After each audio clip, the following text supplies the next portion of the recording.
La team, hier la Côte d'Ivoire a gagné et je n'ai pas eu le temps de parler de ça. Pris par les occupations, je n'ai pas pu parler de la victoire hier.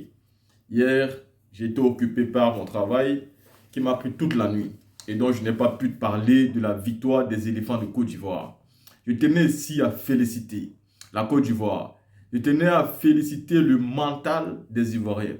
Vous savez, on a trop accusé ces joueurs-là de ne pas avoir le mental, de ne pas avoir un esprit indomptable.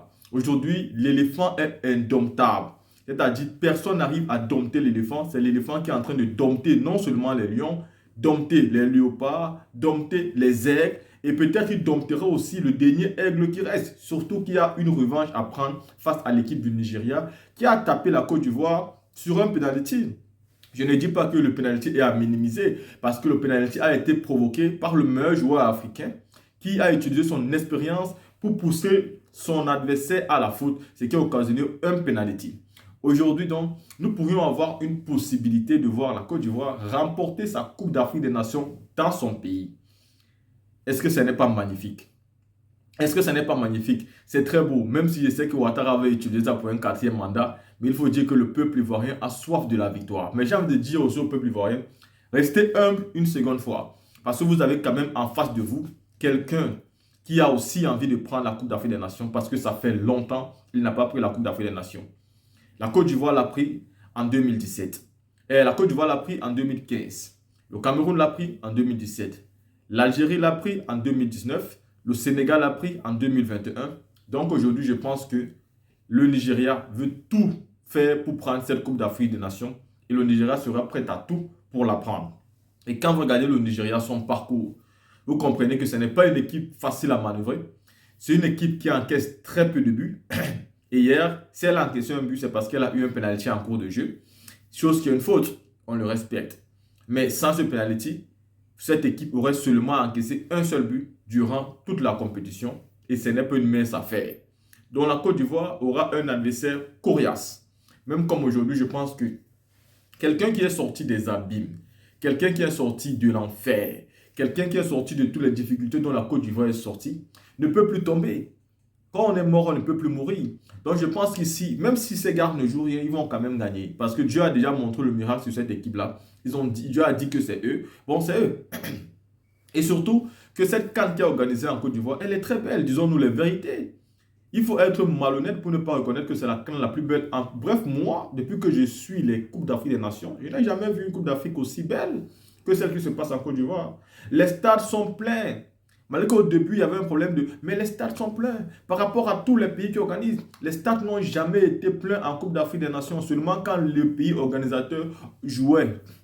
Mais en Côte d'Ivoire, tous les stades sont presque pleins à craquer. Au début, c'était dur. Et la seule chose qui a entaché un peu cette compétition, c'est l'affaire des tickets. Mais même cette affaire des tickets sera balayée du revers de la main par toutes les belles choses que cette compétition a pu nous montrer. Il faut féliciter le COCAN. Il faut féliciter ceux qui ont organisé la Coupe d'Afrique des Nations parce qu'ils ont le mérite d'avoir bien fait les choses. Donc, d'un côté, même quand on va attaquer Idriss Diallo, même quand on va tout faire, il faut reconnaître aussi que Idriss Diallo vient, c'est-à-dire avec son COCAN, d'organiser une très belle Coupe d'Afrique des Nations en Côte d'Ivoire. Il ne faut pas être malhonnête de le dire. Il vient d'organiser une très belle Coupe d'Afrique en Côte d'Ivoire qui est aimée par tout le monde. Donc, ces gars-là peuvent gagner. Maintenant, il y a un truc qui m'a touché hier au stade, c'est que les caméras de la CAF, les caméras de tous les médias, les caméras même ivoiriennes hier, n'ont pas décidé de braquer beaucoup plus leurs caméras sur le peuple congolais qui est au stade.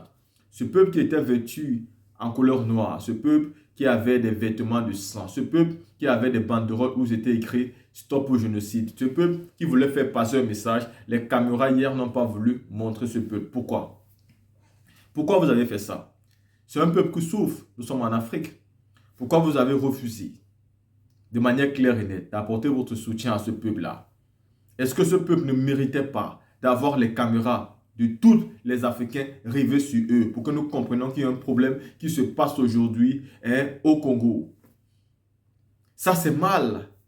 Ça, c'est très mal. Et c'est là notre véritable problème, nous les Africains. Nous attendons toujours que nos problèmes soient réglés par les Européens, comme si nous ne sommes pas assez matures pour régler nos problèmes. Le problème qui se passe en RDC pourrait être débattu à l'Union africaine. et des solutions pourraient être trouvées pour que ce problème-là voit une fin totale. À côté de ça, il faut quand même aussi que les autorités congolaises prennent ce problème à bras le corps. Il est temps. Vos populations souffrent beaucoup. Si vous estimez que c'est le Rwanda et que personne ne prend les dispositions, allez au front avec le Rwanda.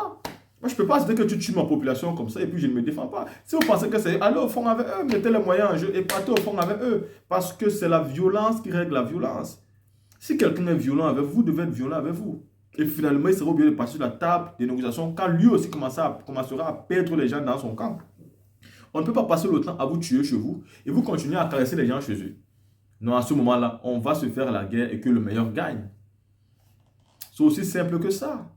C'est aussi simple que ça. Si l'Union africaine ne veut pas régler ça maintenant, elle va devoir régler quand ça sera déjà pire. Parce que voici des personnes, alors que c'est grave, maintenant, on ne règle pas le problème. On attend quand ça sera extrêmement grave. Avec les morts incomptables, en ce moment-là, on viendra nous dire qu'on veut régler des problèmes.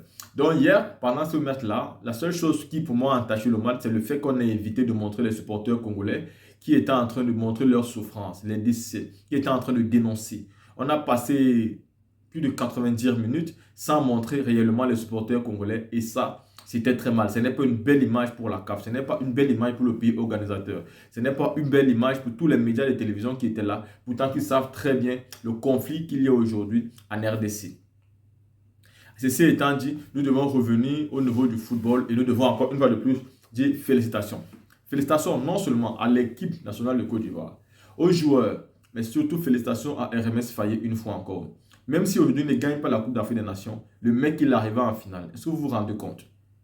Il est arrivé en finale alors que de base, il n'était pas l'entraîneur principal. De deux, il n'avait la confiance de personne.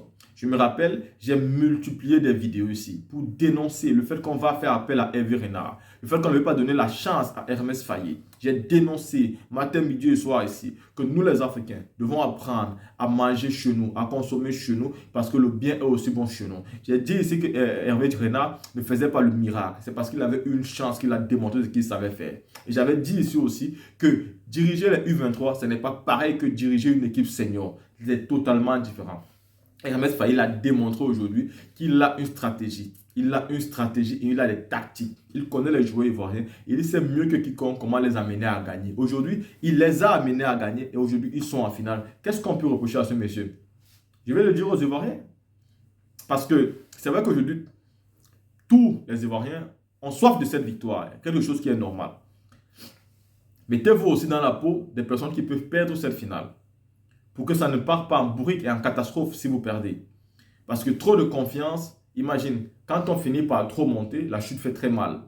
Donc ici, la Côte d'Ivoire a tellement pris la confiance que si elle tombe, elle aura très très mal. Mais mettez-vous dans la peau de ceux qui peuvent gagner, mais qui peuvent aussi prêter et accepter la défaite si jamais elle arrive.